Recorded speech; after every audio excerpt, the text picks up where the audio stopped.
আসসালামু আলাইকুম ওয়া রাহমাতুল্লাহি ওয়া বারাকাতুহু। এখন আমরা পড়ব নিসাবুন নাহব সবক নম্বর 10।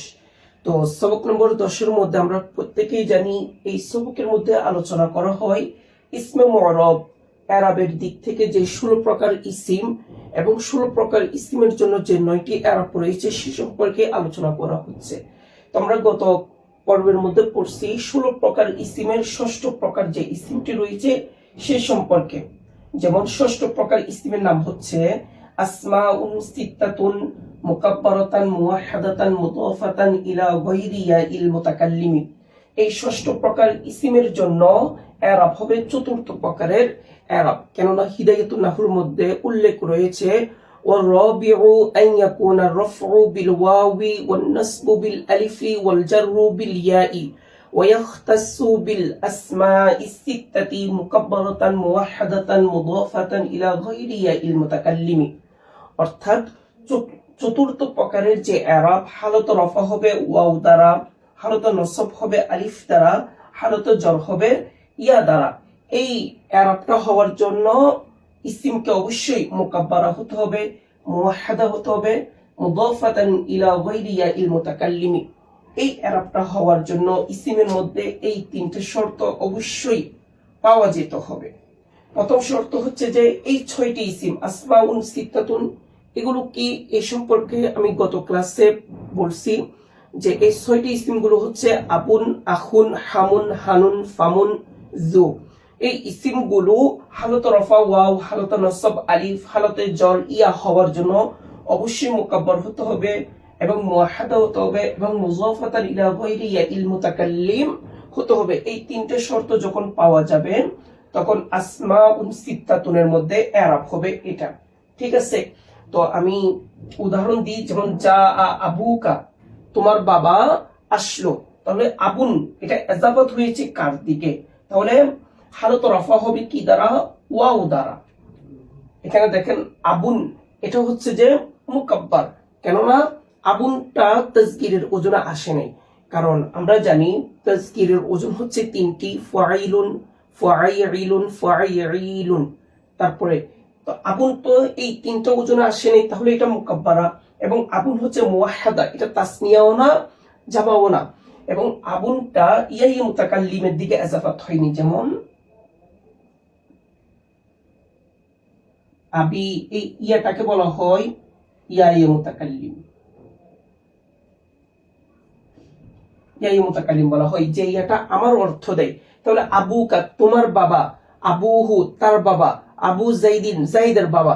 আবুটা ইয়াই মুতাকাল্লিম ব্যতীত অন্যদিকে কি হবে? ইজাফাত হবে। এই তিনটে শর্ত যখন পাওয়া যাবে হালত রফার মধ্যে কি হবে? ওয়াও হবে। আমরা জানি হালত রফা এটা কিভাবে জানবো? ফেলকে কে দ্বারা প্রশ্ন করলে উত্তরে যে ইসিম আসবে, যা আবুকা তোমার বাবা আসলো। কে আসলো? তোমার বাবা। তাহলে তোমার বাবাটা হচ্ছে হালত রফা। এবং আমরা দেখব আবুনটা আসমাই সিতে মুকাব্বারা মুওয়াহহাদা মুদাফাতান ইলা গায়রি ইয়াইল মুতাকাল্লিম, তখন হালত রফা হবে কি দ্বারা? ওয়াও দ্বারা। ওকে, যা আবুকা তোমার বাবা আসলো। হালত নসব দেখেন ওয়াওটা কি হয়ে যাবে? আলিফ হয়ে যাবে। রাআইতু আবাকা আমি তোমার বাবাকে দেখেছি। মারারতু বিআবিকা আমি তোমার বাবার পাশ দিয়ে অতিক্রম করেছি। তো এটা আমাদের গত ক্লাসের পড়া ছিল, তারপরও পুনরায় আমি আরেকবার বলে দিলাম। এখন আমরা জু নিয়ে, যেটা আছে লাস্ট, যেটা জু আছে সে নিয়ে একটু করে পড়বো। দেখেন জুটা সবসময় ইসমে জিনসের দিকে ইজাফাত হয়ে কি হবে? ব্যবহার হবে। যেমন জু, জু ইলমিন ইলমওয়ালা জ্ঞানী, জু মালিন সম্পদওয়ালা। তাহলে এখানে জুর অর্থ হবে ওয়ালা, সাহেব অর্থ দিবে। ঠিক আছে, তো দেখেন এটার ইরাবটা কেমন হবে? যা আজু ইলমিন আমার নিকট জ্ঞানী আসলো। তাহলে এই যে জুটা ইজাফাত ইসমে জিনসের দিকে ইজাফাত হবে এবং হালত রফা হবে ওয়াও দ্বারা। যেমন রাআইতু, রাআইতু। তাহলে এখানে হালত রফার মধ্যে ওয়াও, হালত নসবের মধ্যে ওয়াওটা কি হয়ে যাবে? আলিফ হয়ে যাবে। রাআইতু যা ইলমিন আমি ইলমওয়ালাকে দেখেছি। তারপর হালত জর কিভাবে হবে দেখেন, মাররতু বিজি ইলমিন, আমি এলমওয়ালার পাশ দিয়ে অতিক্রম করেছি। ঠিক আছে, তো জু সম্পর্কে যদি আরেকটু তথ্য দিয়ে আপনারা এদিকে দেখেন, জু মূলত কি ছিল, জাওয়াউন ছিল। ওকে, তারপরে জুর তাসনিয়া কি হবে, জুর তাসনিয়া হবে জাওয়ানে। ঠিক আছে, এটা হচ্ছে জুর তাসনিয়া। এবং জুর জামা তিনটা হতে পারে, জামা সালেম হতে পারে, জামা মুকাসসার হতে পারে, জামা মিন গায়রি লফজি ওয়াহিদি হতে পারে। তো এটা হচ্ছে তাসনিয়া। এখন জামাটা আপনাদেরকে দেখাই।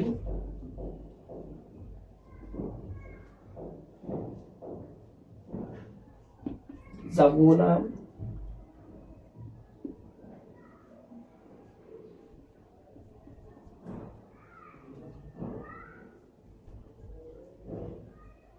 দেখেন এটা হচ্ছে সালেম, জামা সালেম। এটা হচ্ছে মুকাসসার, এটা হচ্ছে জামা, জামা মিন গায়রি লফজি ওয়াহিদিহি। এটা এমন জামা যে জামার সাথে তার ওয়াহিদের কোনো কি নেই, আকৃতিগত মিল নেই। এটা হচ্ছে আমাদের গত পর্বের পড়া। তো আমরা এখন নতুন পর্বের পড়া পড়বো, সেটা হচ্ছে তাসনিয়া সম্পর্কে। এখন আমরা পড়বো ইসমে মু'রাব বা ইসমে মুতামাক্কিনের 16 প্রকারের সপ্তম, অষ্টম, নবম। সপ্তম, অষ্টম, নবম এটা তাসনিয়া সম্পর্কে। ঠিক আছে, এই প্রকারের জন্য, এই তিনটা প্রকারের জন্য এরাব হবে একই সিস্টেমের, তথা পঞ্চম নম্বরের এরাবটা হয়ে থাকবে। তো দেখেন, প্রথমত হচ্ছে যে তাসনিয়া। তাসনিয়া অর্থ হচ্ছে দ্বিবচন। আমরা জানি দ্বিবচন, এটার এক বচনও থাকে। এক বচনটা কি, রজুলুন। রজুলুনটা হচ্ছে ওয়াহেদ, ওয়াহেদকে এক বচন বলা হয়। তো ওয়াহেদের শেষে আমরা যখন আলিফ এবং নুনে মাকসুর যোগ করব, তখন রজুলানে হয়ে যাবে, দ্বিবচন হয়ে যাবে, তাসনিয়া হয়ে যাবে। ঠিক আছে, তাসনিয়া এভাবেই কি করতে হয়, গঠন করতে হয়। এখন দেখেন তাসনিয়ার প্রকার, এখানে তাসনিয়াটা 3 প্রকার হবে। আগে আমরা ইসিম সম্পর্কে জানি, তারপরে এরাব সম্পর্কে জানবো। তাসনিয়া 3 প্রকার হবে। প্রথম হচ্ছে হাকিকি,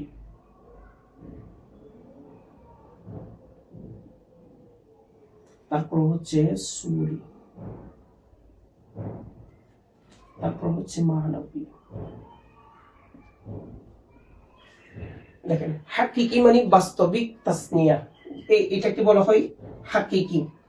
তাসনিয়া হাকিকি অর্থ হচ্ছে বাস্তবেই তাসনিয়া, অর্থাৎ শব্দটির লফজগত তাসনিয়া এবং অর্থগত তাসনিয়া।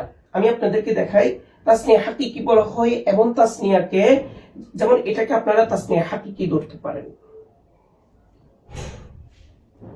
এটা হচ্ছে রজুলানে, এটা হচ্ছে তাসনিয়া হাকিকি, অর্থাৎ যে তাসনিয়ার কি রয়েছে, ওয়াহেদ রয়েছে, ওয়াহেদের শেষে আলিফ এবং নুনে মাকসুর যোগ করে যে তাসনিয়া করা হয়, সেটাকে বলা হয় তাসনিয়া হাকিকি। এবং এটা বাস্তবিকভাবে দ্বিবচনের কি দেয়, অর্থ দেয়।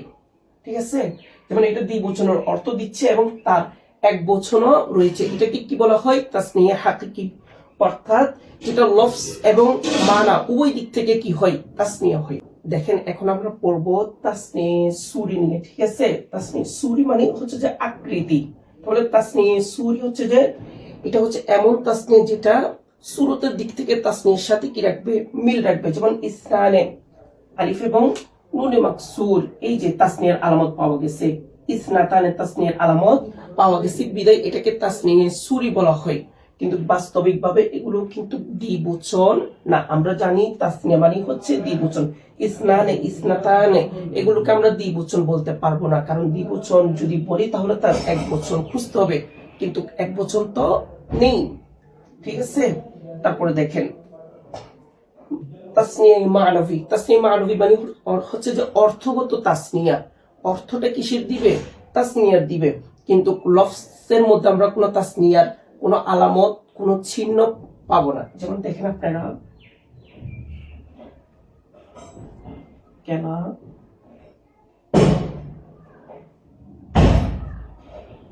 কেলতা। ঠিক আছে, কেলা, কেলতা এই দুইটা হচ্ছে যে তাসনিয়া মানবী। এগুলোর মধ্যে তাসনিয়ার কোনো আলামত নেই, কিন্তু এগুলো কিসের অর্থ দিচ্ছে, তাসনিয়ার অর্থ দিচ্ছে। এই অর্থ হচ্ছে যে উভয়। তো উভয় তো আর একজন তো বলে না, দুইজন হলে আমরা কি বলি, উভয় বলি। তাহলে এটাকে বলা হয় তাসনিয়া মানবী। আর তাসনিয়া হাকিকি এটা হচ্ছে সপ্তম, তাসনিম সুরি এটা হচ্ছে অষ্টম, তাসনিম মানবী এটা হচ্ছে নবম। এই তিন প্রকার ইসিমের জন্য এরাব হবে একই সিস্টেমের, ঠিক আছে। এখন এরাবটা আমরা পড়ব। এখন দেখেন, এখন আমরা পড়ব যে সপ্তম, অষ্টম, নবম যে তাসনিয়ার প্রকার রয়েছে, তাসনিয়া হাকিকি, তাসনিয়া সুরি, তাসনিয়া মানবী, এর এরাবগুলো সম্পর্কে আমরা পড়ব। দেখেন, এই পঞ্চম প্রকারের এরাবটা হবে হালত রফা হবে আলিফ দ্বারা, আলিফ মা কবল মাফতু, এবং হালত নসব হবে ইয়া মা কবল মাফতু, ইয়া থাকবে তার পূর্বে জবর থাকবে। হালত জর হবে যে ইয়া মা কবল মাফতু হবে, ঠিক আছে। তো আপনারা দেখেন উদাহরণের মধ্যে দেখেন, যা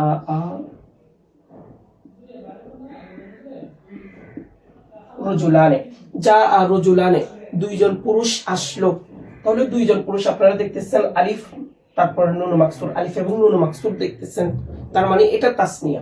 তাহলে যা রজুলানে দুইজন পুরুষ আসলো।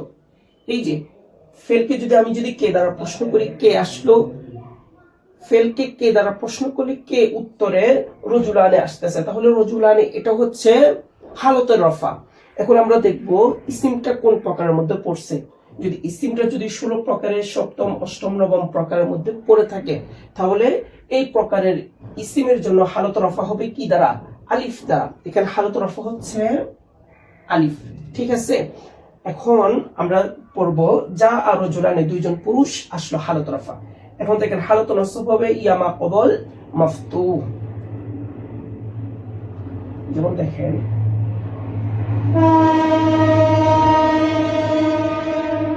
রাআইতু রাজুল। দেখেন আলিফের জায়গায় এখানে কি হয়ে গেছে? ইয়া হয়ে গেছে। রজুলাইনি, রাআইতু রজুলাইনি, এখানে আমরা এটা হিসাব করব, ঠিক আছে। ইয়া মা কবল মাফতু, আমরা নুনকে এখানে ধরবো না, কারণ ইজাফাতের সময় তাসনিয়ার নুন বলেন, জামান নুন বলেন, এটা তো বিলুপ্ত হয়ে যায়, আমরা প্রত্যেকেই জানি। তাহলে যেটা পড়ে যায় সেটা আমাদের আলোচনায় থাকবে না। রাআইতু রজুলাইনি, আমি দুইজন পুরুষকে দেখেছি। কাকে দেখেছি? ফেলকে, কাকে, কি, কেন, কোথায় ইত্যাদি দ্বারা প্রশ্ন করলে যে ইসিমটা আসবে সেটা হচ্ছে হালতে নসব। এবং হালতে নসবের মধ্যে আমাদের দেখতে হবে ইসিমটা যদি সপ্তম, অষ্টম, নবম অর্থাৎ তাসনিয়া হাকিকি, তাসনিয়া সুরি, তাসনিয়া মানবীর মধ্যে যদি পড়ে, তাহলে হালতে নসব হবে ইয়া মা কবল মাফতু। আপনারা দেখেন এখানের মধ্যে ইয়া আছে এবং ইয়ার পূর্বে কি আছে? জবর আছে, তাহলে এটা হবে হালতে নসব। অনুরূপ ভাবে হালতে জর সেম হবে, ঠিক আছে। যেমন মাররতু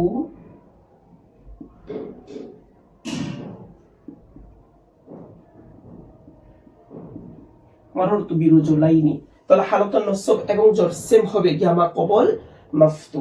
যা আর রজুলানে দুইজন পুরুষ আসলো, কে আসলো? দুইজন পুরুষ, তাহলে হালতে রফা কে দার, কে উত্তর আমরা পাইছি রাআইতু রাজুলাইনি, আমি দুইজন পুরুষকে দেখেছি। কাকে দেখেছি? আমার দেখাটা কার উপর গিয়ে পতিত হয়েছে? দুইজন পুরুষের উপর।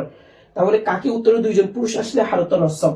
তারপর বা হরফে জর, হরফে জর বলেন যদি ইসমে মরবের শুরুতে যদি হরফে জর চলে আসে তখন ইসিমটি জর হবে, আর হালতে জর কি হয়? ইয়া মা কবল মাফতু। অথবা ইসিমটা যদি কি হয়? মুজাফ ইলাইহি হয়। ইনশাআল্লাহ ইজাফাতের উদাহরণের সময় আমরা এগুলো আরো প্র্যাকটিস করব। তো এখন দেখেন আরেকটা প্রকার, এটা তো আমি আপনাদেরকে সপ্তম প্রকার প্র্যাকটিস করছি। অষ্টম প্রকারটা আপনারা একটু করে দেখেন। অষ্টম প্রকারের মধ্যে কি পড়ছি? যেমন যা, যা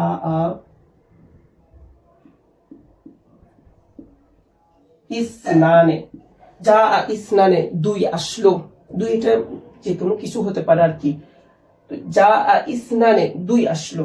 তারপর দেখেন এটা হালত রফা, হালত রফার মধ্যে ঠিক আছে আলিফ মা কবল মাফতু। এই যে আলিফ মা কবল মাফতু। হালত নসব দেখেন রাআইতু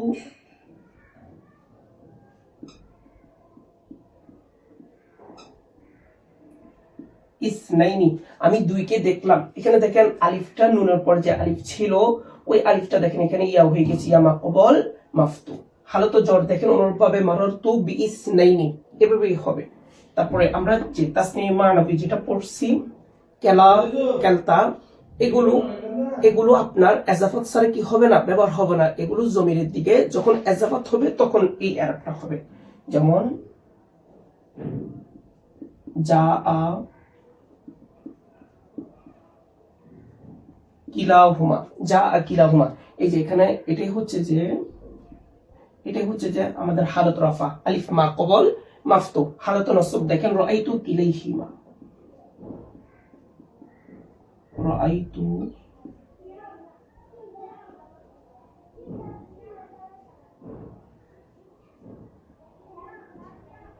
রাআইতু কিলাইহিমা। এখানে দেখেন আলিফটা লামের পরে যে আলিফ ছিল এই আলিফটা এখানে কি হয়ে গেছে, ইয়া হয়ে গেছে। ইয়ার পূর্বে কি আছে, জবর আছে। তাহলে হালাতুন নসব হবে ইয়া মা কবল মাফতু, ইয়া মা কবল মাফতু। অনুরূপভাবে মারারতু বিকিলাইহিমা, নসব এবং জবর একই সিস্টেমের হয়ে থাকবে। তো আমরা ইসমে মর বা ইসমে মুতামাক্কিন 16 প্রকারের যে সপ্তম অষ্টম নবম যে প্রকারগুলো রয়েছে, অর্থাৎ তাসনিয়া হাকিকি, তাসনিয়া সুরি, তাসনিয়া মানবী যে প্রকারগুলো রয়েছে, এই প্রকারের জন্য এরাব হবে পঞ্চম নম্বরের এরাব হবে হালত রফাতে আলিফ দ্বারা, হালত নসবের মধ্যে ইয়া মা কবল মাফতু, হালত জরের মধ্যে ইয়া মা কবল মাফতু। যেমন যা আরজুলানে, রাআইতু রাজুলাইনে, মারারতু বিরাজুলাইনে। এভাবে আমরা উদাহরণগুলো কি করব, প্র্যাকটিস করব। যা আ কালাহুমা, রাআইতু কালাইহিমা, মারারতু বিকিলাইহিমা। যা আ ইসনানে, রাআইতু ইসনাইনে, মারারতু বিইসনাইনে। এভাবে ইনশাআল্লাহ আমরা প্র্যাকটিস করব ইনশাআল্লাহ। আল্লাহ হাফেজ। আসসালামু আলাইকুম ওয়া রাহমাতুল্লাহি ওয়া বারাকাতুহু।